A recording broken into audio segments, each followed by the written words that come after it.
inconnu pour ne pas dire méconnu, éminemment controversé, on le verra, polémique, et puis surtout critique et iconoclaste. Alors bon, je vais commencer par quelques éléments biographiques. Michel Clouscar, donc, il est né en 1928 à Montpigné dans le Tarn, après une courte carrière d'athlète de haut niveau, je vous confirmais ça. Donc il a été présélectionné pour les Jeux Olympiques de 48 à l'épreuve de 200 mètres. Vous l'avez bien connu. Et donc il se lance dans des études de lettres et de philosophie. En 1972, Clouscar soutient sa thèse qui sera le premier temps de sa vie intellectuelle. Elle a été publiée en Belgique dans l'indifférence générale, c'est Lettres et le Code qui deviendra la pierre angulaire donc, de l'œuvre clouscardienne. Son directeur de thèse, c'est Henri Lefebvre, donc un sociologue marxiste éminemment connu. Dans le jury de sa thèse, on trouve aussi des gens comme Emmanuel Leroy-Ladurie et aussi Jean-Paul Sartre, qui dira de Clouscar, alors qui dira de Clouscar et son livre donc, de sa thèse, l'hubris constante de l'ouvrage vient de ce qu'il nous cache la certitude qu'il ne pouvait être fait par un seul, mais qu'il est en vérité au commencement de travaux qui devront être faits en commun par des groupes de chercheurs. Son grand mérite revient à indiquer les meilleures conditions pour que l'histoire se révèle concrètement pour ce qu'elle est, une totalisation en cours. Donc finalement, c'est pas tellement une critique, je veux dire, c'est plutôt... voilà. Ah, il faut baisser le son. Excusez-moi. Donc parallèlement, donc, Clouscar est professeur de sociologie donc, à l'université de Poitiers, donc à partir de 1975, et c'est jusqu'en 1990. Puis il se retire à Gaillac pour poursuivre ses travaux. Et si beaucoup de ses adversaires, comme Sartre, on l'a vu, comme Yankelevitch, ont reconnu le caractère novateur de son travail, Clouscar fut dans son propre camp marginalisé. Il fut toujours, si vous voulez, un compagnon de route du Parti communiste, soutenu en tout cas par les éditions sociales, et pourtant on lui préférait son rival de Normal Sup, Louis Althusser. Nous allons donc tenter ce soir de dresser un panorama de la pensée clouscardienne. Alors aujourd'hui, avant toute chose, il nous semblait important de rétablir quelques vérités. Clouscar n'a rien à voir avec Alain Soral, quoi que vous pensiez, et quoi qu'en dise l'intéressé. Preuve à l'appui, alors j'ai ici un article de Clouscar intitulé « Aux antipodes de ma pensée », qui a donc été publié le vendredi 30 mars 2007 dans l'Humanité, et je vais citer Clouscar pour mettre les choses au point dès le début. On est dans le malentendu à propos d'Alain Soral quand on le présente comme le vulgarisateur et le continuateur de mon œuvre. Cette proclamation ou auto-proclamation me laisse pour le moins perplexe. Je n'ai en effet jamais assigné à cette tâche Alain Soral.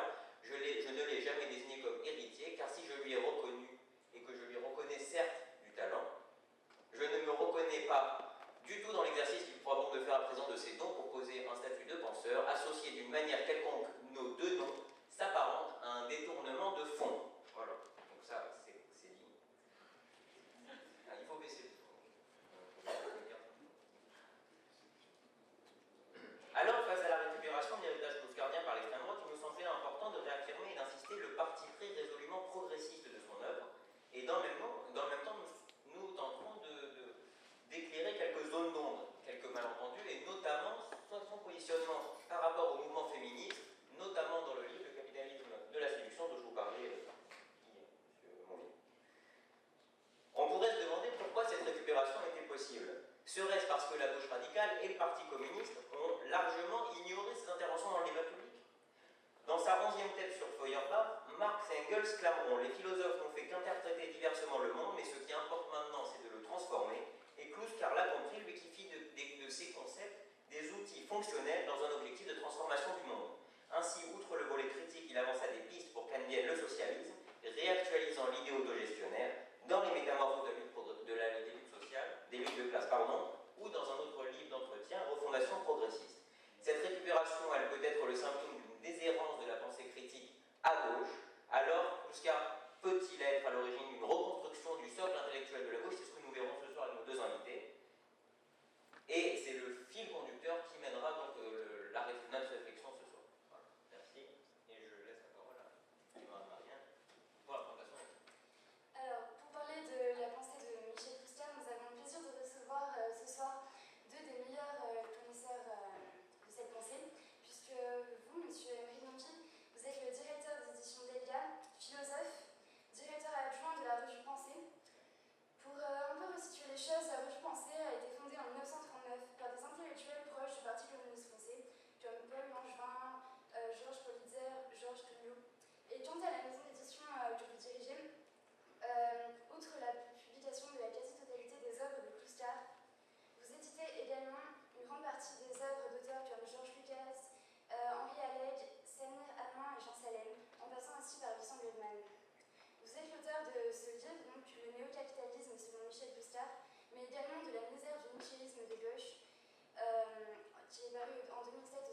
ADN et également de l'idéologie européenne, paru en 2008, que vous avez coécrit notamment avec Benjamin Landé. Nous devions recevoir ce soir monsieur Dominique Pellegrini, qui est malheureusement malade et extrêmement grippé, et qui est donc remplacé par monsieur Edmond Janssen, qui vous co-dirigez les éditions Delga, et vous avez très bien connu, vous avez collaboré avec Michel Puscar. La troisième personne qui avait fondé les éditions Delga n'était autre que Michel Puscar. Condition. Et on regrette bien sûr la présence de Sanchez de la Alors, bon, bonsoir. Effectivement, le fait même que beaucoup de gens dans cette salle montre que Puscar est pas si inconnu que ça, mais effectivement, il y avait un certain parcours qui fait qu'il n'a pas pu être. Que c'est un des illustres inconnus de l'époque. Ça s'explique pour des raisons en fait, qui ne tiennent pas forcément qu'à son homme et qu'à lui, qui sont des raisons conjoncturelles et politiques qui tiennent en fait à la mouvance politique à laquelle il appartenait. Puisque bon, après, on ne va pas refaire toute la jeunesse depuis la thèse, les traits de code, etc. Mais disons que le moment où il commence à percer avec le capital de séduction, c'est-à-dire publication des éditions sociales, passage dans les grands médias, effectivement, à cette époque, il est soutenu par tout un réseau éditorial qui a disparu. Quand vous pensez par exemple aux librairies La Renaissance, ça ne veut rien vous dire, mais il y avait 80 librairies La Renaissance, c'était le proche parti communiste français. Évidemment, les éditions sociales qui avaient une puissance de frappe énorme. Ce qui explique effectivement qu'il a connu naturellement après 1990, vous imaginez, une traversée du désert même assez éprouvante pour les mères, beaucoup de gens de cette génération. Et il a connu évidemment un regain d'intérêt aujourd'hui, qui, je dois dire, nous étonne aussi nous-mêmes, même si on n'y est pas pour rien, puisqu'on était à l'origine de la création de nos ambitions. C'était au départ de republier beaucoup de marxistes hegéliens, hégéliano-marxistes, un peu dans la mouvance marxiste-léniniste, si vous voulez, mais élaboré, critique, effectivement, Puscar et Lukács qui étaient les phares en fait, de cette maison d'édition qui depuis s'est quand même un petit peu étoffée en une dizaine d'années. Et à mon avis, qu'au compte d'un vide, on peut vraiment la qualifier de la maison d'édition marxiste-léniniste en France. Bien sûr, même si ce serait un petit peu réducteur, parce qu'on ne se borne pas non plus simplement à ça. Mais effectivement, bon, c'est un peu le lieu d'où vient Michel Puscar, et bien sûr, vous avez bien fait de préciser qu'il est, par rapport au PC, il était simplement compagnon de route, il n'était pas véritablement l'intellectuel organique, parce que quand on imagine justement le degré d'organicité qui était parti dans les années 70, c'est peut-être pas plus mal de garder une certaine autonomie qu'il a toujours gardée.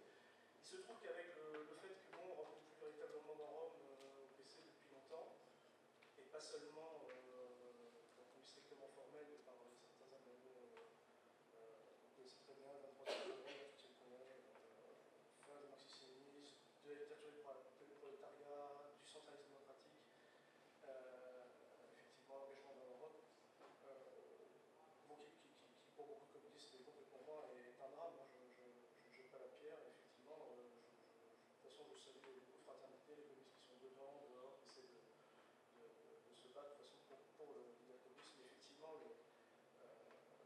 avec cette disparition de cette partie de cette classe, parce que c'était ça aussi dans le paysage même politique français, Puscar apparaît effectivement comme une sorte de figure idéale typique du communisme en France et de ce qu'il a représenté.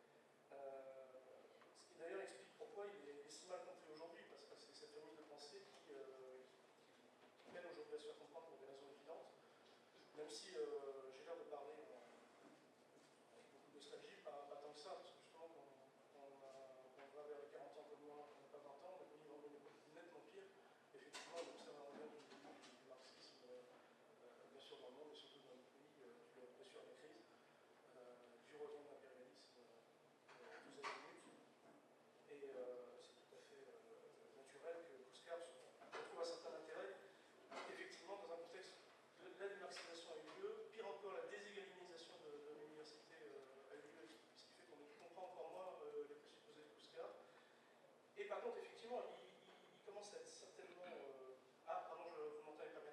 commence à être certainement connu par le fait qu'il y a certains aspects de sa pensée qui peuvent se prêter à une certaine interprétation médiatique. C'était le cas par exemple de Guy Debord, pensez à la société du spectacle, c'est devenu un slogan, mais sa capacité à être résumée rapidement à un mot valise dans lequel on a tout n'importe quoi explique en partie le succès de Guy Debord, qu'on peut d'ailleurs comparer à Kouskar dans le côté illustre inconnu, parce qu'il y a eu un parcours tout à fait étonnant. Évidemment, le point commun, c'est un certain marxisme. Les grosses divergences tournent évidemment au fait qu'on paraît un gaulliste et un anarchiste, grosso modo. Effectivement, je repensais récemment, parce que je me souviens qu'il d'abord a écrit un texte qui s'appelait cette mauvaise réputation, où il avait aligné la plupart de ses articles de journaux écrits sur lui. C'est la réputation médiatique qu'on lui faisait, c'est vrai que c'était assez intéressant. Il aurait fallu faire à peu près la même chose pour Kouskar aujourd'hui. Parce que oui, effectivement, bon, il a comme il est l'aventure non seulement du mot, mais surtout du concept, parce qu'il ne suffit pas de. Ça voulait dire quelque chose de bien précis, qui est libéralisme libertaire. On peut aussi accoler à social-démocratie libertaire, parce que c'est ça qu'il a même décrit dans le capitalisme de séduction, le concept c'est-à-dire la société qui allait se mettre en place après mai 68, donc toujours aussi répressive envers les producteurs, mais soudainement devenue permissive, continue certaines parties de la population qui peut consommer. Effectivement, à la faveur du plan Marshall, et Kouskar a l'immense intérêt de remettre mai 68 dans l'évolution même du mode de production, et d'en voir les aspects contre-révolutionnaires, parce qu'il n'y a malheureusement pas que des aspects révolutionnaires. Et donc il décrit effectivement, il forge le concept très tôt, dès 72, c'est quand même assez incroyable, de libéralisme libertaire, et décrit en fait une société qui aujourd'hui a achevé son concept. Enfin, concrètement, le gouvernement socialiste, le parti socialiste actuel, effectivement est un gouvernement ultra-libéral dans sa politique et qui, étant formellement de gauche, donne des gages au plan sociétal comme une espèce de cache-misère. Et c'est la seule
bon, je veux dire, on était finalement là, dans la contradiction la plus totale. On se sent obligé, effectivement, nous qui avons connu un peu in situ, quoi, si vous voulez, comme on disait mieux, quand on veut comprendre le poète, on va au pays du poète. On a envie de le remettre dans son contexte. Bon, ça suffit pas, hein, parce qu'effectivement, il faut voir aussi en quoi un procès, on dépasse son contexte pour des choses particulières, quel est son génie propre, et finalement, pour Oscar, on va essayer d'en parler. Mais on se sent évidemment obligé sans faire de cochis-préchats, parce que bon, je sais bien que j'ai pas une vocation missionnaire. Sciences Po, c'est pas pour faire du prosélytisme anti-universitaire, mais je sais bien que c'est pas un repère de marxiste, hein, Sciences Po. Hein. Et même pour comparer avec d'autres instances universitaires, c'est pas normal sup, la normal sup de 45 dans les années 70. Hein.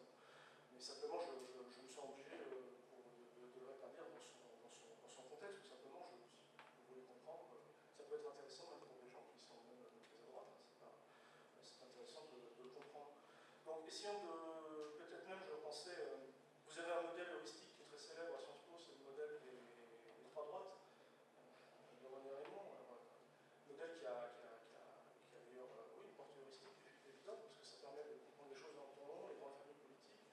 Et comme tout modèle, évidemment, bon, c'est pas forcément des crocus, où ça rentre ou ça rentre pas. Vous savez très bien que le gros problème de ce modèle, c'est que les gens se sont braqués sur l'existence ou non d'un fascisme en France. Et tenant à Sciences Po, refuser la thèse, vous lirez ça dans le souci, ou même si vous lisez la Croix-Rise, refuser Mordicus qui est un fascisme français. Bon, peu importe, je ferme ma parenthèse. Effectivement, Oscar, il faudrait inscrire dans les grandes familles de la gauche. Pour vous, peut-être, qui avez une culture politique, certainement, ce sont peut-être des évidences, mais pas forcément pour tout le monde. Reprenons évidemment, dans les grandes familles de la gauche, c'est surdéterminé, bien sûr, par la division au sein du marxisme. C'est pas la peine de remonter à Rousseau, aux Jacobins, à Robespierre, ça comprime un peu les choses. Disons que les grandes déterminations, je ne sais pas s'il existe un modèle des grandes familles de gauche, je me lance si vous voulez. Forcément, c'est surdéterminé par l'existence même donc, du marxisme, d'un degré de critique très scientifique du capitalisme. Donc, la première scission se fait entre marxistes et anarchistes.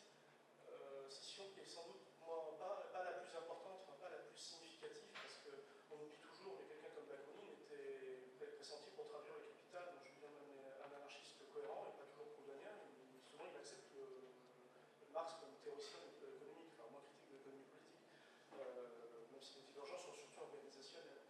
Mais c'est pas, sur la notion de critique du capitalisme, c'est beaucoup moins grave que la scission qui doit avoir lieu après, qui est une critique évidemment, ce qu'on appelle le révisionnisme avec Bernstein, qui commence évidemment comme d'abord une querelle technique, théorique, qui prend une ampleur épouvantable jusqu'à créer évidemment un gouffre. À tel point qu'aujourd'hui.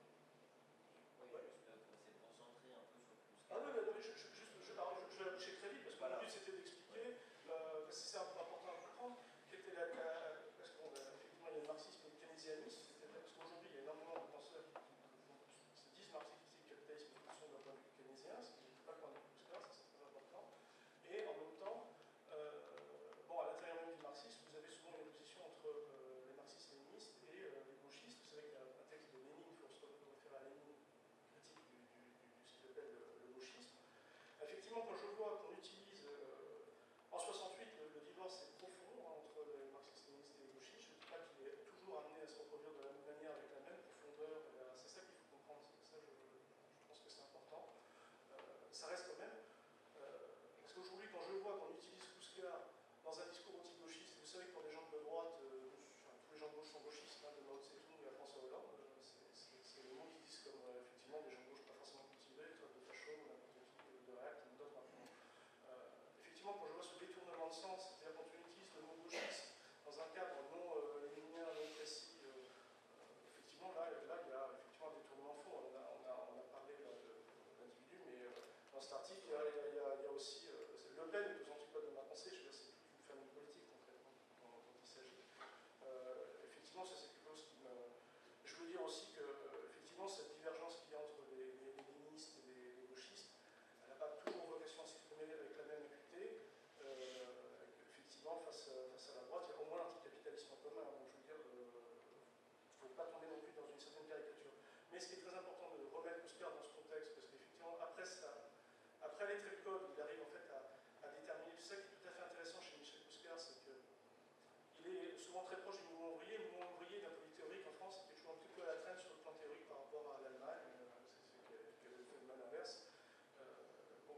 plus proche effectivement de vous voyez un peu à la Lukács, une véritable fidélité au camp socialiste, se met vraiment à la page de tout ce qu'il y a de plus novateur dans le marxisme, dans le courant le plus hegelien, effectivement avec Lukács, avec Goldman. Il forge un outil qu'on ne peut pas comprendre effectivement si on n'a pas vu la phénoménologie de l'esprit, par exemple, avec les grandes catégories de pensée. Il fait l'histoire des subjectivités individuelles dans l'histoire, il essaie d'expliquer la psyché par la praxis. Ils évoquent effectivement que la psyché a été délaissée par les marxistes. Et il crée un outil, ça, délettré le code, qu'il va utiliser dans les années 60 d'une manière peut-être plus polémique, qui sera en fait un mi-chemin, j'allais dire, entre le roman et de la sociologie. C'est-à-dire qu'il refuse les catégories sociologiques un petit peu scientistes, économétriques, et en même temps, il s'intéresse à... Il veut toujours garder ce qu'il y a de meilleur dans le roman alsacien, par exemple, c'était le regard, la vision d'une société, le fait de pouvoir la saisir sur le vif, il garde un côté très français, très molièresque, un peu à la Bruyère, dans cette manière d'appréhender les parcours. C'est ce qui en fait évidemment sa spécificité. C'est où là, je me dis, non seulement c'est pas un intellectuel organique, mais c'est même, j'allais dire, effectivement, il a un côté aujourd'hui atypique comme penseur communiste, mais il a vraiment son génie propre, sa particularité. Et donc, effectivement, quand il voit 1868 arriver, les gens oublient un petit peu, forcément, il y avait ces deux familles, disons, marxistes-léninistes et gauchistes. Là, il y a eu un divorce à cette époque qui est quand même évident. Beaucoup de gens ont oublié. Maintenant, quand on parle des grandes révolutions en France, les gens plutôt à gauche vont dire bon, 68, puis peut-être avant, ils vont remonter jusqu'à 36. Bon, ils oublient tout le temps ce qui s'est passé en 45. Les plus grands acquis sociaux, je veux dire, pour les communistes, c'était la résistance et le programme du CNR, c'était la libération. C'est ça qui a forgé en fait la France à notre époque. Et effectivement, c'est aussi ce qui explique ce vide-là. Je veux dire, quand récemment j'ai entendu, j'ai vu Jacques Sapir dire qu'il y avait l'action française dans le CNR, j'ai vraiment surpris. Et en plus, je ne sais pas si vous lisez vraiment le programme du CNR, je veux dire, le retour à la nation, pendant une production d'échange, enfin, c'est un peu de choses passer ça. On voit bien que les gaullistes, on aura bien imposé ce texte, mais voilà, c'était ce parti en 68 se sent très fort, effectivement. Et Kouskar voit arriver un certain gauchiste qui n'est pas simplement l'ancien anarchisme de base, mais dont il voit certains côtés extrêmement...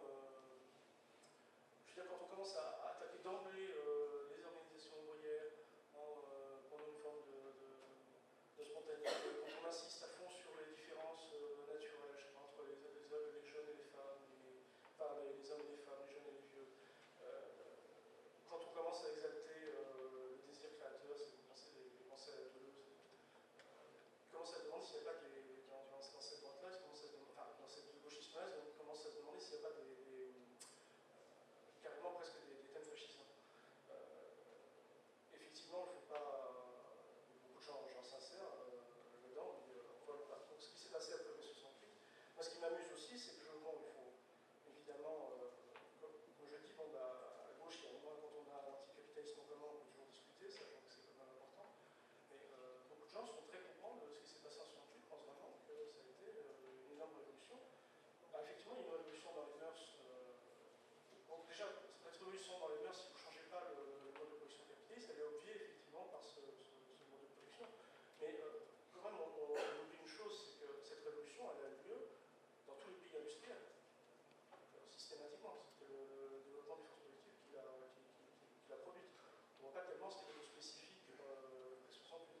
Ce qu'observe aussi Kouskar, c'est que bon, les deux forces de la résistance qui étaient le gaullisme et le communisme, effectivement, qui étaient beaucoup plus antagonistes qu'on le croit et qu'on le dit aujourd'hui. Mais ces deux forces vont décroître après mai 68. On va avoir quand même un Mitterrand et Giscard qui quand même sont passés par Vichy. Je vous ramène au témoignage de Mendès France, d'ailleurs, dans Chagrin et Pied, que dit très bien Giscard, dont Mitterrand s'est connu. Effectivement, il y a des aspects là totalement contre-révolutionnaires.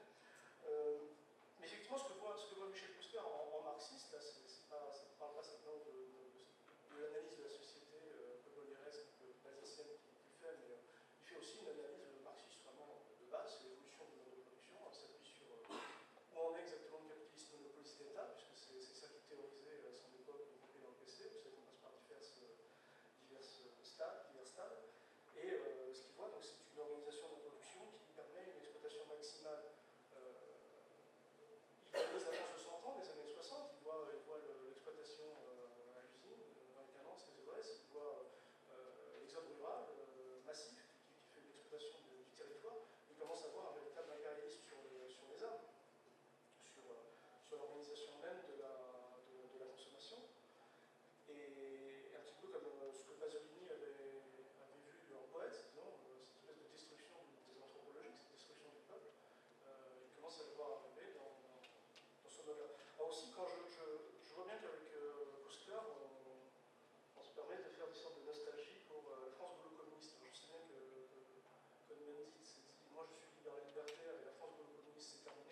CNR, c'était ça qui était en cause. Alors, effectivement, même comme communiste, on peut avoir de la sympathie. Moi, j'en ai d'ailleurs pour des gens qui se réclament d'un certain gaullisme, anti-OTAN, etc. Simplement, moi, je ne sais pas si le gaullisme a encore une base sociale dans ce pays. Je ne pense pas. Ça impliquerait donc une bourgeoisie éclairée, capitaliste, qui n'est pas. Voilà. On va essayer de laisser la parole. J'avais fait le temps, oui. Je termine très rapidement, comme ça je résume ce que je voulais dire. Donc il faut le replacer. Donc, il y a, le Gaulle communiste, il faudrait revoir tout le dossier de Gaulle qui est un peu complet, on pourra en parler si vous voulez dans la question. Sur l'égalinisation, il faut comprendre que c'est un penseur hegelien. Ça éviterait un certain nombre de contresens, en faire un père la morale, ce qui est un peu ridicule, le travail famille-patrie, alors qu'il a toujours été liberté, égalité, fraternité. Il ne peut pas l'être tout simplement parce que ce n'est pas son mode de pensée. Comme il est hegelien, il s'intéresse à la Sittlichkeit, à la moralité, c'est-à-dire que pour lui, il prend la morale dans un tout social. Et pour lui, la morale, c'est une morale effectivement de type marxiste, qui n'est pas le moi à l'objet, mais le moi à l'objet et l'autre. C'est-à-dire si tu as besoin, il articule consommation et production. Tu ne consommeras pas plus que tu produis. Enfin, c'est ça, il n'y a pas de. Il n'y a pas de leçon de morale sur t'as versé trop de sel, t'as mis trop de sucre, c'est pas cette logique chrétienne-là. Donc ça c'est encore un contresens. Enfin bon, et là je termine, il est rousseauien, il y a une conception de la nation qui est rousseauienne, héritée du pacte social à la Rousseau. Effectivement, il faudrait voir la place, ça c'est très important à comprendre, c'est pourquoi il fait tout le temps référence à Hölderlin et à Hegel. Il parle notamment du national chez Hölderlin. Alors, national chez Hölderlin, c'est le libre usage de ce qui nous est pensé. Pourquoi l'histoire est déterminée, le paysage, par exemple, est déterminé par la production. C'est une construction, c'est le poids de l'histoire, le poids de la production, le poids de le peuple qui crée véritablement son pays. C'est une conception, donc, justement, créative de la nation, la conception que nous avons héritée de la nation française. Et j'allais dire, c'est la seule conception de la nation, c'est la conception historique. Parce que vous savez qu'encore un autre, à cause du fait que bon, le gauchisme a malheureusement l'a emporté sur le communisme dans j'allais dire, la culture de base à gauche, on a oublié que bon, les communistes français se disaient patriotes. Donc ce patriotisme-là, il est issu effectivement donc, de la Révolution française, et c'est pas simplement une conception de gauche de la nation, c'est la conception de la nation. Et je pense que effectivement, quand je vois les dérives de la Sapir, ce qu'on peut qualifier, je reprends le mot à Georges Gastaud, cette typologie des doriotiseurs qui sont en train d'organiser en fait le passage de nombreux gens de gauche à la droite la plus rance, excuse-moi.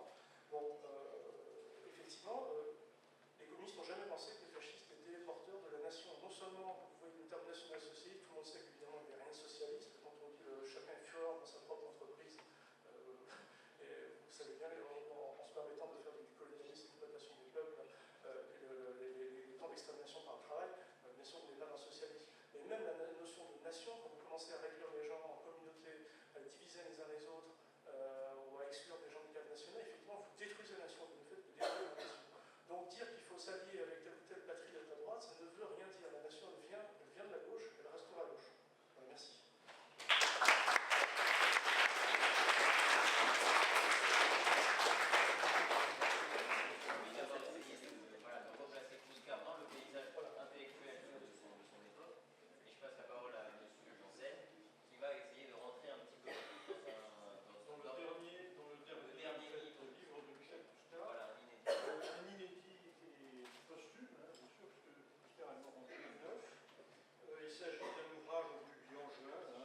Intitulé Les chemins de la praxis, sous-titre Fondement ontologique du marxisme. Donc pour faire la transition entre la critique du libéralisme libertaire de Fuscar, dont a parlé Imric, et les chemins de la praxis, donnons la parole à Michel Fuscar lui-même, qui en 2005, justement dans Critique du libéralisme libertaire, page 15, je cite, donc disait « Bien au-delà de cette synthèse des ensembles constitutifs du libéralisme libertaire, mes publications s'acharnent à établir les fondements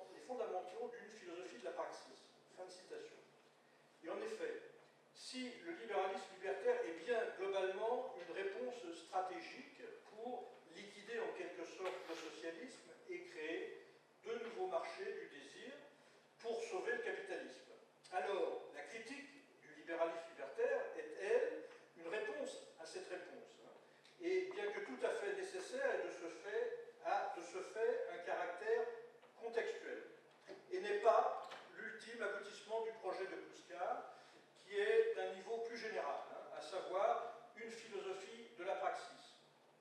Philosophie de la praxis qui s'inscrit là directement dans le corpus marxiste, puisque, en effet, il faut rappeler que dès ses thèses sur Feuerbach, Marx établit que, ouvrez guillemets, la discussion sur la réalité ou l'irréalité d'une pensée qui s'isole de la praxis, de la pratique, est purement scolastique. Fin de citation. À sa suite, les plus grands penseurs marxistes, Gramsci, Lukács, Traductau, Sanchez Vasquez, définiront à leur tour, explicitement ou implicitement, le marxisme comme la philosophie de la praxis.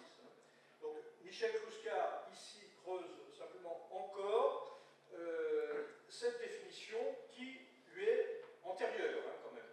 Mais il le fait jusque dans ses ultimes arcades ontologiques, et c'est ce qui fait l'extrême nouveauté du livre. Donc, insistons sur un point d'abord, c'est que l'ouvrage est achevé, Kluskar l'a dit, mais son exégèse en est à son tout début. Il reste à faire, ce n'est qu'un atelier, un work in progress, comme on dit. Et à ce propos, d'ailleurs, les éditions d'Elga comptent mettre en place une sorte d'atelier mensuel autour de cet ouvrage, et si certains sont intéressés, ma foi, ils peuvent nous laisser leur mail.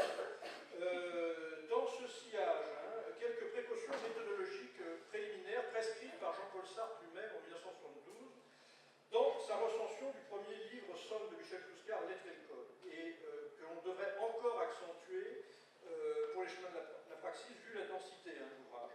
Donc je cite Sartre, l'ouvrage, d'ailleurs vous l'avez déjà cité, l'ouvrage est en vérité au commencement de travaux qui devront être faits en commun par des groupes de chercheurs. À le prendre ainsi, il faudrait remplacer toutes les assertions par des questions qui devront attendre longtemps leur réponse. Fin de citation. Donc, premièrement, le collectif, le groupe des chercheurs, et deuxièmement, le questionnement. Donc, bref, il s'agirait en quelque sorte de stresser collectivement ce texte pour voir si ce qu'il prétend tient la route ou pas. Car s'il s'avérait correct, les enjeux, non seulement au niveau politique, mais au niveau anthropologique, seraient colossaux. En effet, que l'on songe un peu au programme. Je cite Kluskar, page 33, des chemins de la praxis. Cette ontologie apporte un total renversement philosophique qui prétend répondre à la crise de la pensée occidentale. Notre contribution est un travail pour la reconnaissance de ce qui est devenu nécessaire. Il s'agit, rien de moins, de passer de l'être d'origine naturelle, l'être de la nature, à l'être de la praxis, du corps social. Fin de citation. Donc, en attendant l'exégèse de ce livre par des groupes de chercheurs, nous posons du moins ici quelques jalons. Tout d'abord, remarquons à travers cette citation de Kluskar que c'est parce que c'est devenu nécessaire au niveau social qu'il réalise ce travail de reconnaissance au niveau ontologique. Ce travail ontologique est donc fondé par le niveau social. Donc, comme chez Rousseau, chez Marx, chez Kluskar, c'est la colère face à l'aliénation, à l'injustice sociale, qui est le premier moteur de l'œuvre théorique. Et pour Kluskar, comme pour Gramsci, une théorie qui ne pourrait pas être appropriée socialement n'a pas d'intérêt. En filigrane, toute son œuvre montre qu'il a été hanté par le débouché de celle-ci sur une praxis sociale refondatrice, soit de manière directe en proposant le modèle progressiste, comme dans les dégâts de la pratique libérale, les métamorphoses de la lutte des classes, refondation progressiste, soit de manière indirecte par la critique de l'antimodèle, c'est-à-dire l'antimodèle, le libéralisme libertaire, le kantisme, dessinant en creux le modèle progressiste, comme dans le capitalisme de la séduction, critique du libéralisme libertaire, néofascisme, idéologie du désir, la bête sauvage. Donc ce texte n'échappe pas à ce salutaire tropisme. Plus fondamentalement, on peut dire que ce texte s'organise en deux niveaux, même si disséminé dans tout le livre. Premièrement, un niveau ontologique, on va dire c'est le gros morceau du livre, qu'on pourrait résumer par l'expression de Kluskar, la praxis est la mesure de toute chose. En somme, il n'y a pas d'extériorité à la praxis.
À ce titre, le passage sans doute le plus frappant est celui qui tente de réaliser une critique radicale du cogito cartésien. La lutte des classes s'infiltrant donc au plus intime. On pourrait intituler ce passage Vulcain séquestré par Narcisse, où l'on voit la pensée de la bourgeoisie montante se détacher de la praxis et se faire usurpatrice en s'appropriant aussi ontologiquement le résultat du travail. Je cite ce passage, page 247. Je pense donc je suis. La pensée se reconnaît. Elle connaît une seconde fois. Bon, je lis l'article.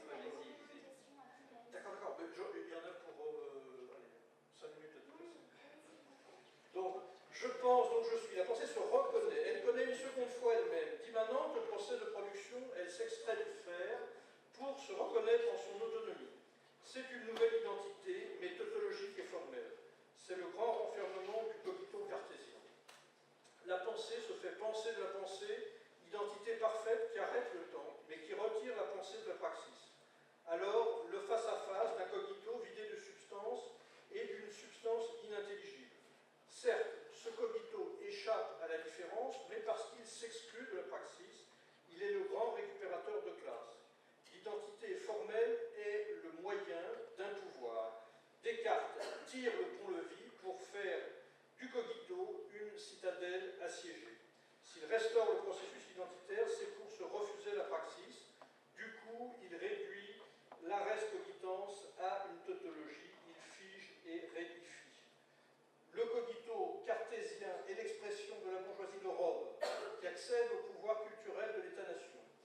La classe sociale des écritures, organisationnelle de la superstructure, de l'administration, de l'État-nation, bureaucratie gestionnaire, se referme sur elle-même, le renfermement de classe et la tautologie du cogito.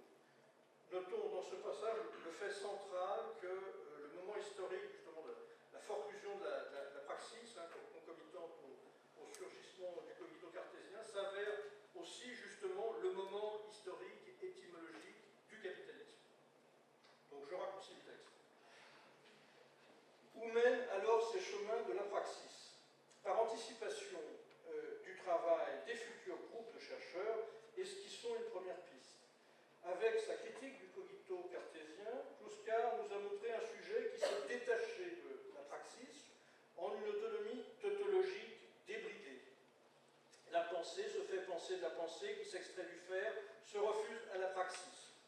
La réponse à la question ci-dessus n'est-elle pas alors tout simplement à chercher dans l'opération inverse, à savoir un retour réflexif du sujet sur sa praxis et sur la praxis en général.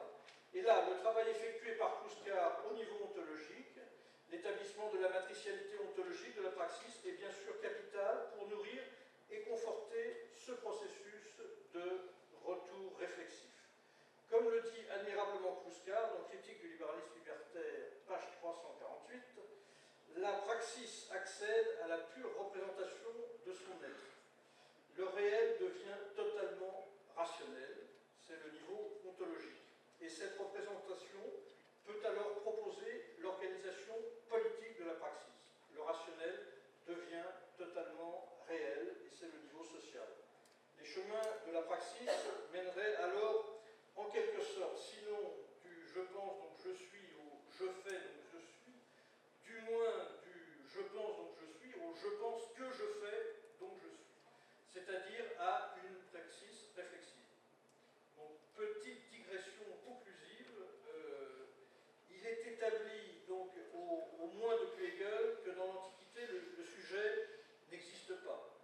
Il y avait un immanentisme originel du process de production et du sujet. Le sujet se dégage progressivement avec les débuts du christianisme pour culminer avec Descartes et le passage de la féodalité à la bourgeoisie. Le sujet est un processus qui en quelque sorte arrive à son hégémonie avec la modernité. Kluskar ne nous suggère-t-il pas ici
chose, une sorte d'impératif catégorique qui s'oppose en fait au déterminisme. C'est même certains. Vous savez bien qu'en fait, Sartre disait le dernier rempart contre le marxisme, c'est le structuralisme. Sans doute l'avant-dernier rempart contre le marxisme, c'était l'existentialisme. C'est-à-dire qu'en fait, l'un et l'autre, vous avez d'un côté les structures implacables, de l'autre côté la subjectivité infinie. Bon, si vous arrivez à intégrer dialectiquement les deux, vous avez le marxisme. C'est pour ça que Lucien Goldman parlait de structuralisme génétique, c'est-à-dire structuralisme en mouvement, c'est une manière de rétablir le marxisme, de manière de montrer les potentialités théoriques. Et effectivement, Kouskar s'inscrit véritablement là-dedans.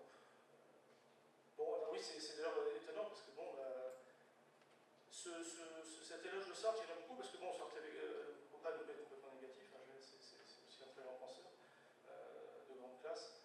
Et effectivement, même son combat avec le marxisme, c'est un peu le combat avec l'ange. Mais par contre, effectivement, Sartre avait une générosité pour beaucoup de monde. Hein. Il aidait beaucoup volontiers les gens à gauche à cette époque, hein, c'est pas forcément très, très étonnant. Mais oui, chez Sartre, enfin chez Kouskar en tout cas, il y a une hostilité théorique avec la plupart des penseurs établis de son époque. On a oublié de parler de ça, notamment Althusser, mais Althusser parce que très anti-hegelien. Qui n'était pas forcément d'ailleurs le cas de Sartre. Voilà, je ne sais pas si ça répond. Oui, sur l'existentialisme, il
pas qu'il n'y en a pas, il y en a une, c'est l'ensemble des rapports sociaux.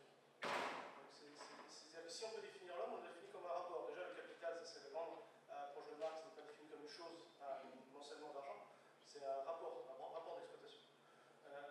C'est la même chose pour toute façon, l'essence humaine est expliquée par la notion de rapport. Il en va de même de l'amour, c'est pas pour ça qu'on nie bien sûr sa portée, au contraire, parce que peut-être le fait d'expliquer une chose, on n'est pas forcément la disséquer, mais la replacer en tout cas dans toute sa perspective historique a effectivement une portée peut-être même apaisante. Juste une intervention. En fait, je ne comprends pas pourquoi ce système de mariage intertribal est à la base de la société occidentale, parce qu'on trouve ce système dans beaucoup d'autres sociétés, c'est un schéma assez classique.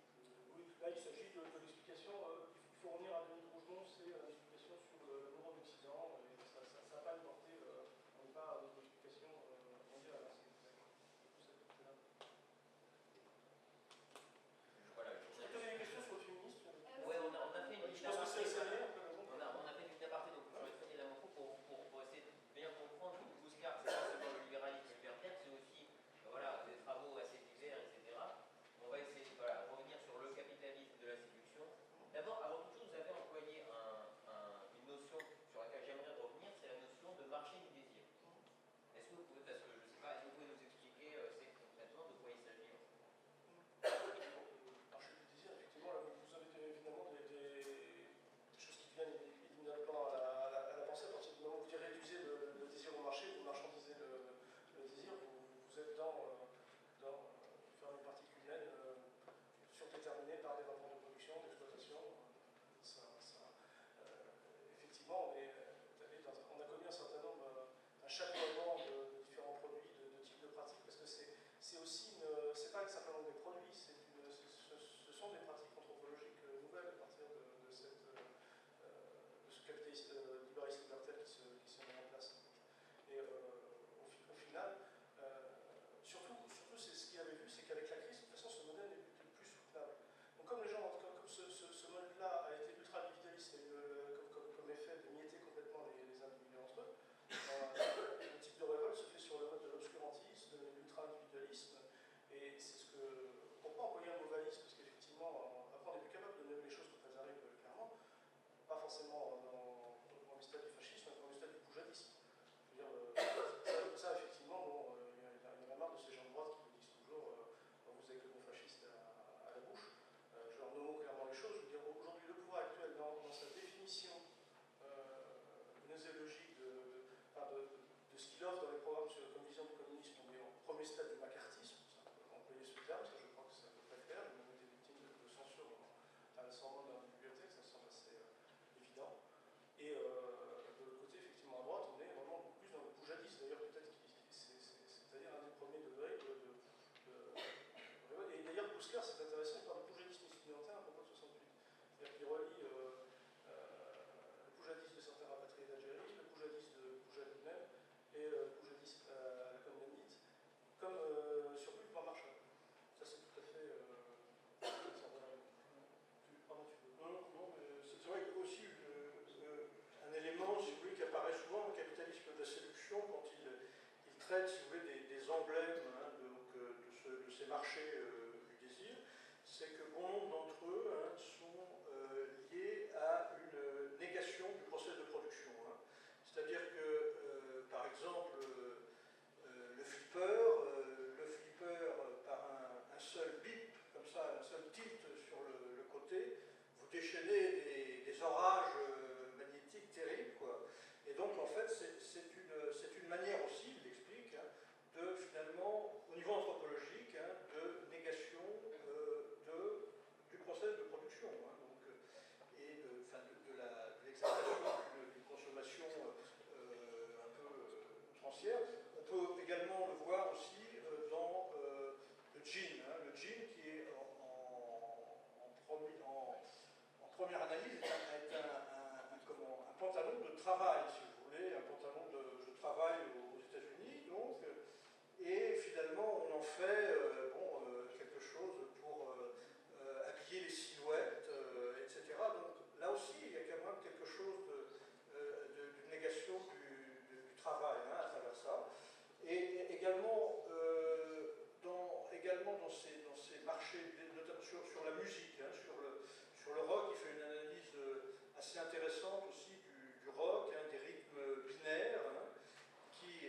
consommer. Hein. Il y a le désir, c'est consommer le rock. Hein. Et la structure binaire, si vous voulez, encage un peu le temps, c'est-à-dire que ce rythme pan, finalement, interdit finalement il interdit l'histoire, il interdit le progrès, et ça, finalement, au niveau anthropologique, ça a tendance à être un facilitateur, enfin un négateur de ce procès de production et du travail, et concourir à tous ces enjeux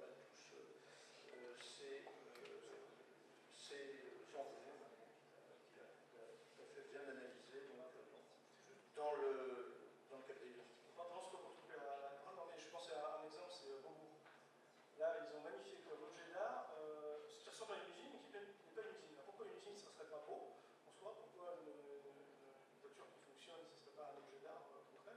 Pourquoi il faut absolument que ça ne fonctionne pas pour que ce soit magnifié comme objet d'art? C'est une question qu'on peut poser effectivement dans les impasses de la contemporaine. Il en parle de ça? Non, il n'y a pas, je crois, mais...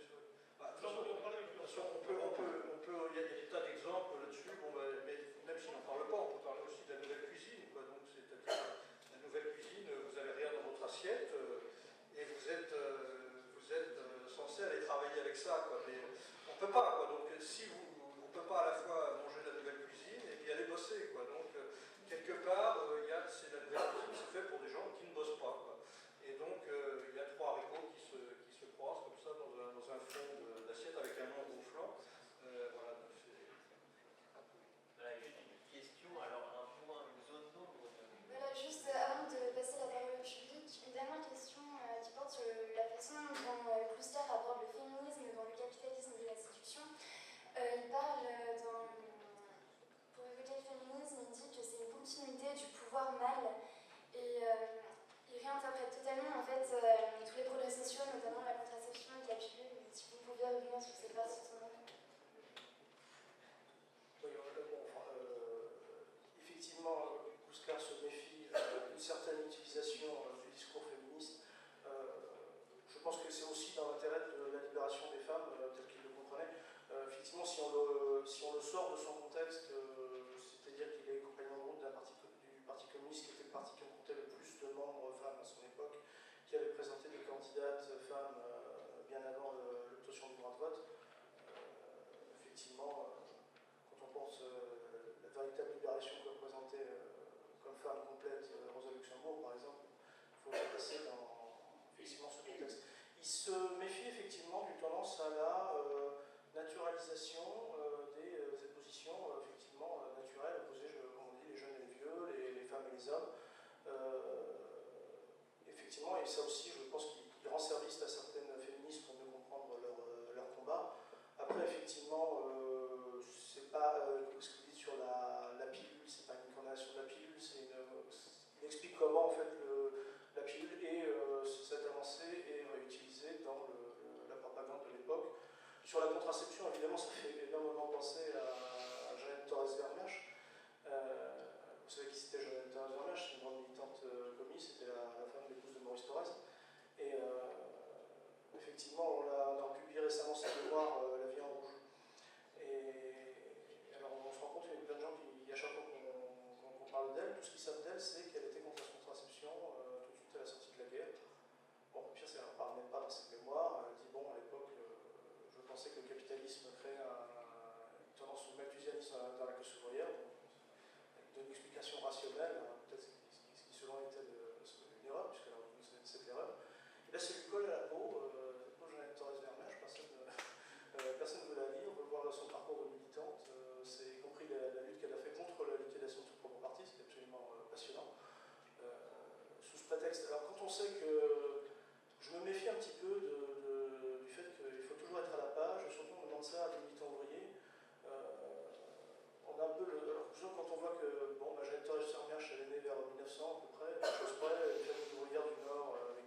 j'adore.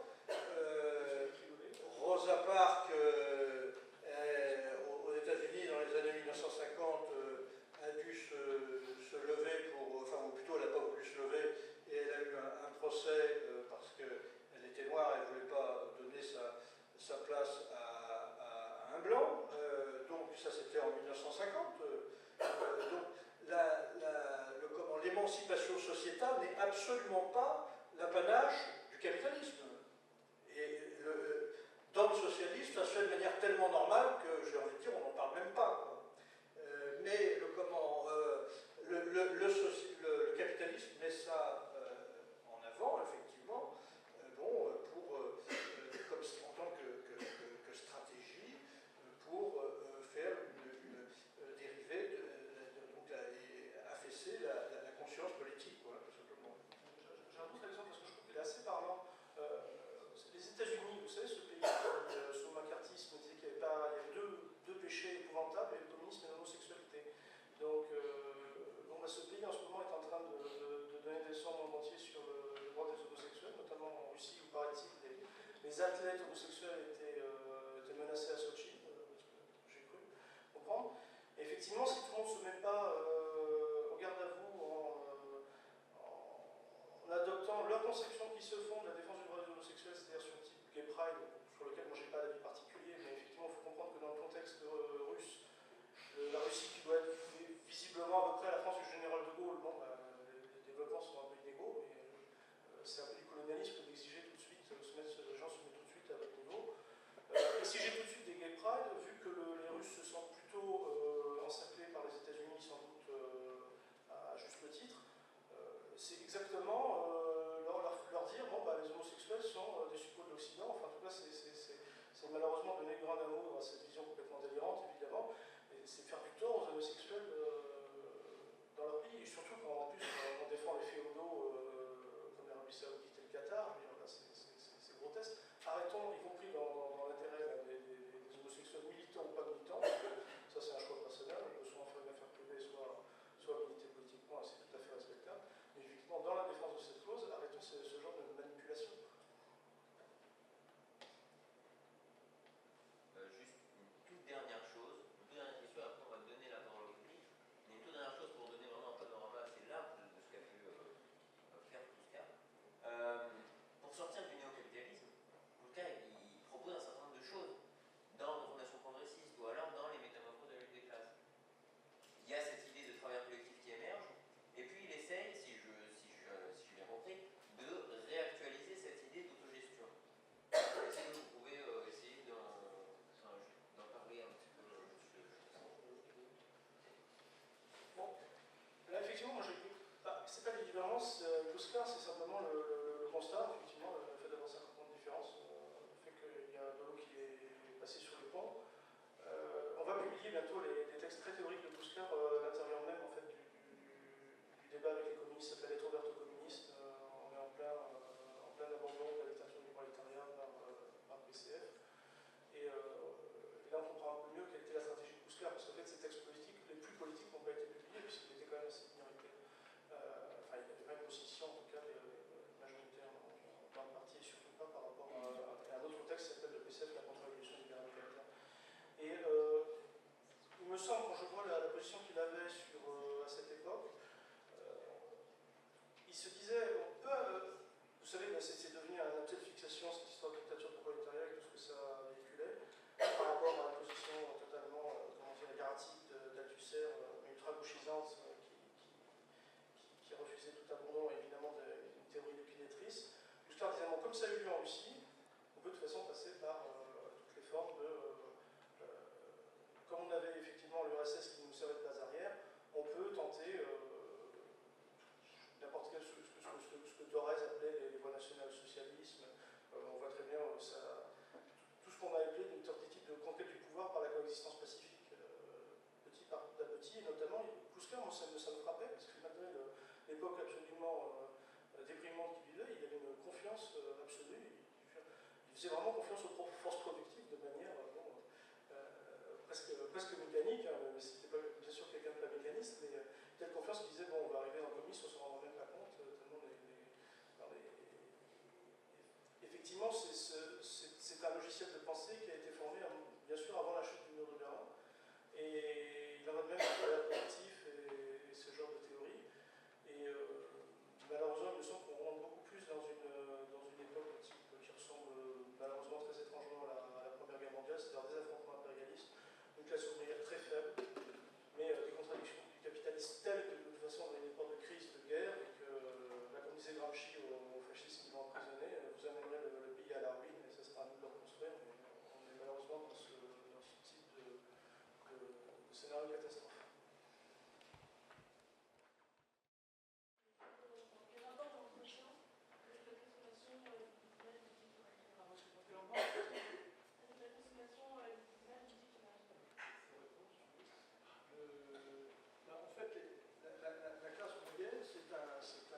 C'est un ventre mou entre le producteur et l'exploiteur.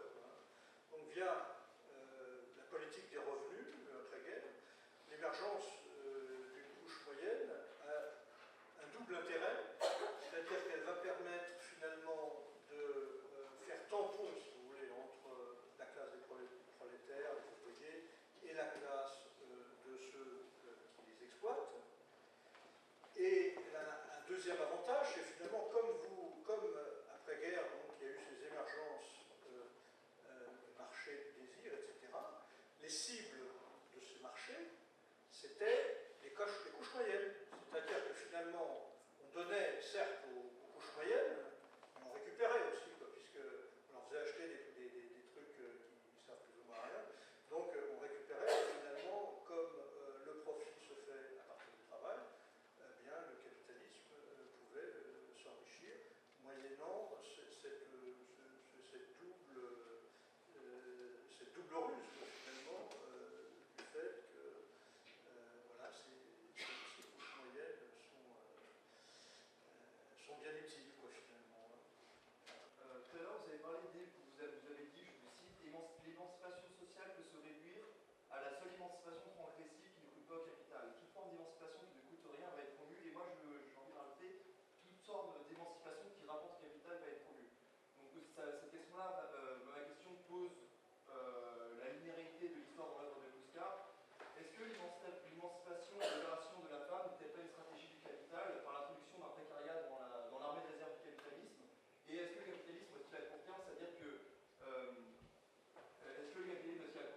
lui, il y aurait une émancipation des femmes avec l'introduction d'un précariat et d'une main-d'œuvre, et derrière cela, est-ce que l'émancipation des femmes, comment Bouscard voit-il l'émancipation des femmes dans ce contexte-là?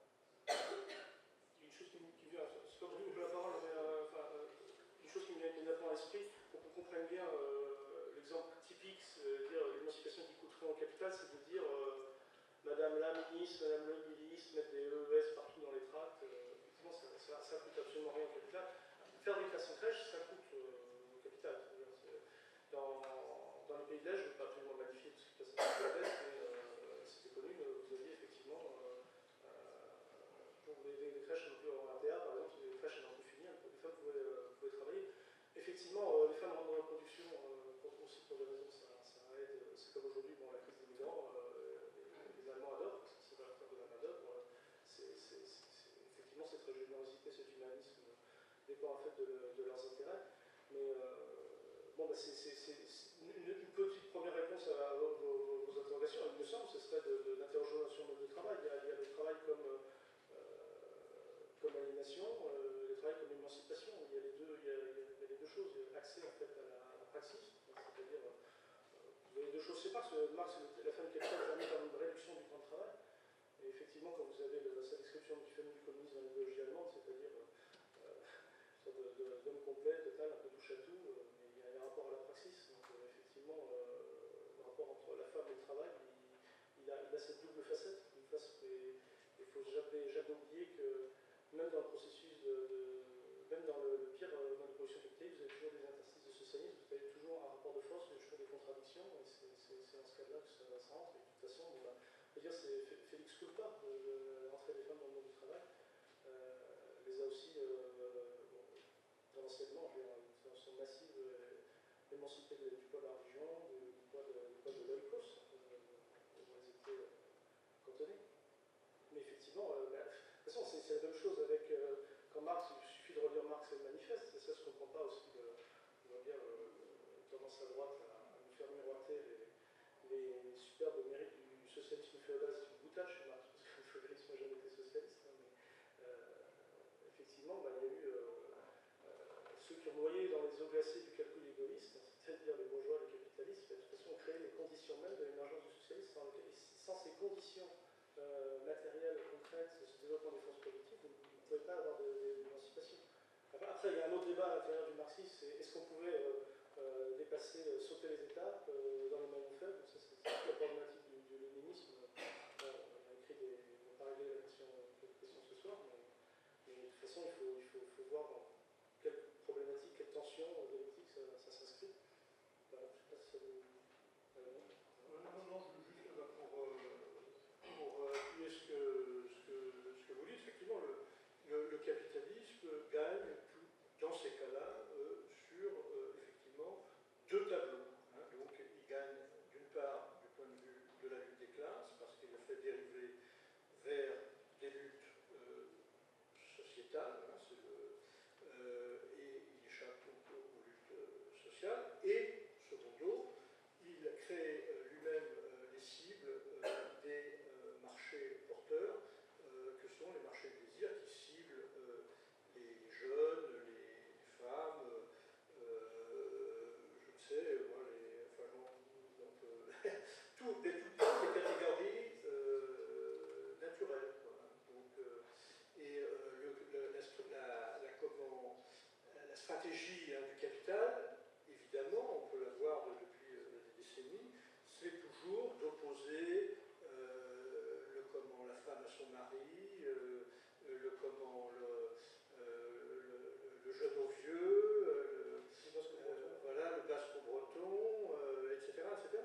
Donc vous pouvez les décliner à l'infini et vous verrez que c'est comment effectivement les grands thèmes thématiques d'émancipation que vous voyez s'étaler à longueur de journée à la télévision et puis un peu partout. Quoi, voilà. Donc deux tableaux. Le capitalisme gagne sur deux tableaux, vous avez raison. Peut-être en guise de conclusion de cette conférence, et aussi pour actualiser la pensée de Michel Clouscar, est-ce que vous pourriez nous parler un peu de son influence aujourd'hui, notamment sur l'œuvre du romancier Michel Houellebecq? On voit que c'est très présent dans des romans comme L'extension du domaine de la lutte, le fait que le libéralisme, c'est pas une libération des mœurs, c'est une libéralisation des mœurs. Si vous pouvez développer un peu. Vous êtes bien renseigné, bravo de temps. Oui, vous êtes bien renseigné sur... effectivement, c'est beaucoup plus prégnant dans ces romans du début, parce que Michel Houellebecq, je pense que c'est un auteur qui promettait beaucoup, et de toute façon, ça reste un grand romancier. Effectivement, son isolement, ses succès, on en fait une sorte beaucoup plus un disciple de Schopenhauer, il me semble, après Schopenhauer, d'ailleurs, ce qui est quand même auteur à lire Schopenhauer, ce qui est assez bizarre, c'est aussi rare qu'il fut. C'était un grand anticolonialiste. On a oublié ça, il n'y a pas cette dimension, par exemple chez Nietzsche, on a oublié qu'on est à l'époque de la... Pardon, je refais très vite la parenthèse. Bon, en tout cas, oui, on est passé de Clouscar à Schopenhauer très vite. Oui, il y a le roman le témoignage de François de Negroni, qui a un témoignage sur Clouscar in situ, je crois qu'il montre un peu les passerelles qui font qu'il y a eu différentes influences de Clouscar.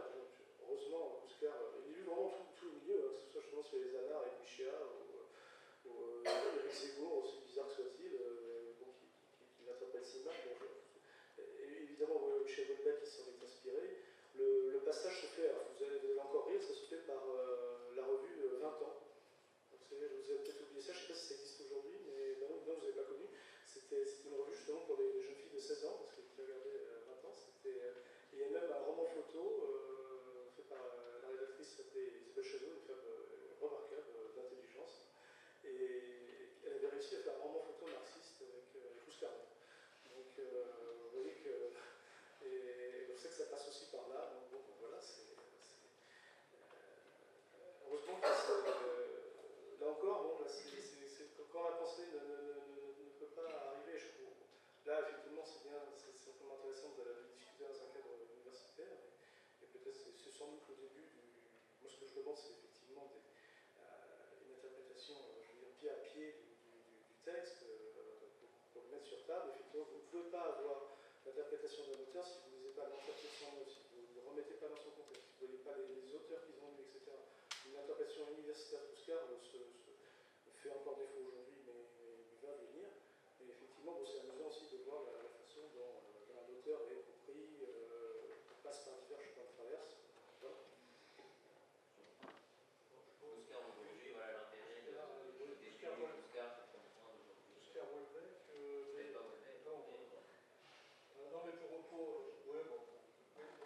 Non, mais pour Houellebecq, je pense qu'effectivement, Houellebecq, il montre, notamment, le seul bouquin que j'ai lu, c'est l'extension du journée de mais il montre effectivement qu'il y a le malaise objectif et existentiel, justement, de quelqu'un des couches moyennes, hein, qui est le produit total du système, et qui finalement n'a que les miettes, si vous voulez, de la consommation. Quoi, hein. Donc,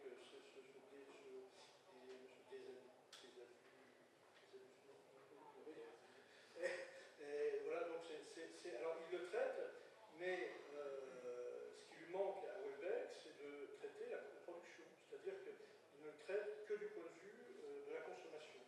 C'est-à-dire qu'il y a effectivement, il fait le constat d'un échec, un échouage total du système, mais simplement du point de vue de la consommation, et il ne traite absolument pas la production, ce qui fait qu'il ne traite rien. Voilà. Je suis beaucoup moins critique que toi. Ça, c'est implicite dans l'analyse marxiste du roman. C'est l'éloge de Balzac, c'est-à-dire l'auteur le plus monarchiste, le plus catholique, et en même temps le plus réaliste, le plus visionnaire. Et ça, vous avez tous les. S'il y a des textes de Marx et Engels sur l'esthétique, ça tourne énormément autour de Balzac. Marx voulait même écrire un thème de Balzac. C'est justement la force de ce que Engels appelait la victoire du réalisme, c'est-à-dire que même avec le présupposé politique d'un Balzac, il décrit tellement bien la réalité qu'il crache le morceau. Enfin, il la décrit malgré lui. Je veux dire, dans le cabinet des Antiques, il montre bien la société féodale, de toute façon, est terminée. Dans les champs, dans les paysans, malgré toutes ces parties pris, il montre de toute façon la ruine du féodalisme, la ruine du capitalisme, la société qui se met en place. Et tout ce qu'on demande à un romancier, moi je ne lui demande absolument pas de telle ou telle, prêcher telle ou telle opinion sociale, c'est justement pas, c'est pas ce que doit faire un romancier, sinon il écrit de la philosophie, il ferait de la politique. Mais au mieux que les soit de ton temps, tu déclares ton temps. Voilà, ça, et ça, il le faisait très bien. Il le fait moins bien parce qu'il se regarde beaucoup plus le nombril, je crois, tout simplement, c'est ça le problème. C'est vrai aussi qu'il tape juste, parce que s'il ne tapait pas juste comme ça, eh bien, il n'aurait pas de succès. Quoi. Donc, c'est effectivement qu'il éveille quelque chose de profond, mais effectivement, en tant que romancier, il le traite à sa manière, mais qui n'est pas suffisant pour effectivement s'extraire de cet échec. Ça suffit pas, ça suffit pas. Puis cette fois-ci, en guise de conclusion vraiment, rapidement, en quoi aujourd'hui la pensée de Puskar peut nous aider à comprendre le rapport de force aujourd'hui, etc. Également, peut-être à refonder la gauche, dont on dit non plus, elle est en déshérence aujourd'hui. Voilà. Quels sont les éléments de la pensée puskarienne qu'il faut récupérer pour refonder une pensée Il vous le dit, là, quand il dit notre contribution est un travail pour la reconnaissance de ce qui est devenu nécessaire. Quoi. Voilà. Donc, oui, rapidement, là, et après on aura une question. C'est en lien. J'ai envie de. Ouais, alors, non, très rapidement, j'ai envie justement de pas. On a beaucoup parlé de Puskar, on voit vraiment les intérêts, mais je veux dire, effectivement, si les gens arrêtaient de confondre Marx et Keynes, ce serait déjà pas mal. Enfin, je pense que c'est pas des. On ne retournera jamais au compromis. Fordiste, il y a très mal marché. C'est les lubies qu'on veut nous faire croire. Ce système, de toute façon, est rentré en crise dès 67. Hein. De toute façon, une baisse du profit. Vous avez une baisse du profit. Donc les gens ont augmenté. Après, vous avez les stagflations, évidemment. Le coup d'État monétariste, on fait la seule manière, donc on casse littéralement la machine économique, on fait consommer les gens à crédit, et ce système rentre en crise récemment avec la crise de 2008-2009. c'est ce système lui-même qui est rentré en crise, c'est le système keynésien qui est rentré en crise. Donc on ne nous fasse pas croire, parce que là on nous fait une alternative entre le libéralisme libertaire d'un côté et des vieilles lubies protectionnistes keynésiennes de gauche comme de droite. Il est temps de revenir à Marx. Indépendamment de Kouskar, c'est bien de revenir à Marx. Après, rappelons ce que c'est que l'impérialisme, on est en plein dedans, c'est-à-dire où c'est la crise ou c'est la guerre. C'est comme ça que le capitalisme résout ses problèmes. Donc là, effectivement, c'est bien aussi de relire Lénine. Donc, voilà. Et moi, j'aimais d'autant plus Michel Kouskar que c'était pas un gourou, c'était pour moi un très grand marxiste, effectivement. Et toute sa solidarité, le fait qu'il a appliqué une méthodologie à son époque. Et je pense qu'on sera, évidemment, cette gauche, effectivement, a été tellement énervée par le marxisme qu'elle est désénervée aujourd'hui, et on comprend pourquoi elle est littéralement en lambeaux. Ma question sera peut-être un petit peu polémique. Est-ce que vous ne pensez pas qu'Alain Soral représente la critique la plus efficace du libéralisme libertaire aujourd'hui, dans le sens où il est assez soutenu par l'écriture?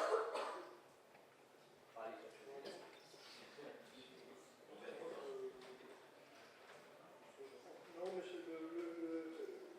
la problématique, si vous voulez, je pense qu'elle ne se situe pas là, quoi. Donc, effectivement, le sociétalisme, ça peut être un sociétalisme de gauche, bon, voilà, donc la transgression, etc. Ça peut être aussi un sociétalisme de droite, quoi. Donc, vous avez les sociétalismes de droite, donc avec une forte tendance l'identitaire est quand même assez mis en avant. Hein. Donc, je pense que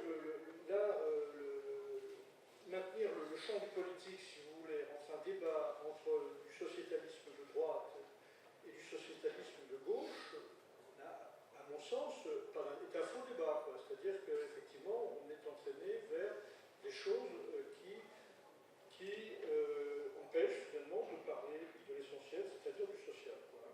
Donc, moi je crois qu'un certain nombre de courants comme ça participent de cette dérive, si vous voulez, vers un affrontement entre champs sociétaux qui font, là encore, eh bien, les chou gras du capital.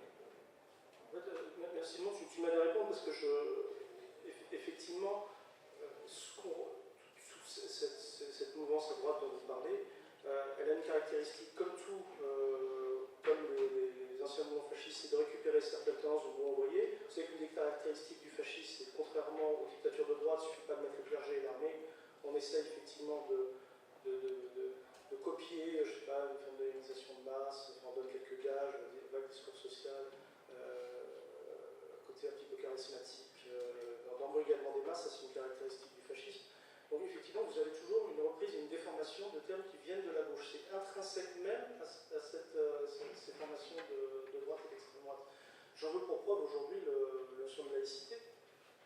La notion de laïcité, c'est pour tout le monde normalement. C'est ce qui évite. Alors maintenant, la laïcité, telle qu'il est compris au FN, ça veut dire, nous les blancs, français, gaulois, qui sommes parfaitement laïcs, et ça permet effectivement de stigmatiser telle ou telle religion.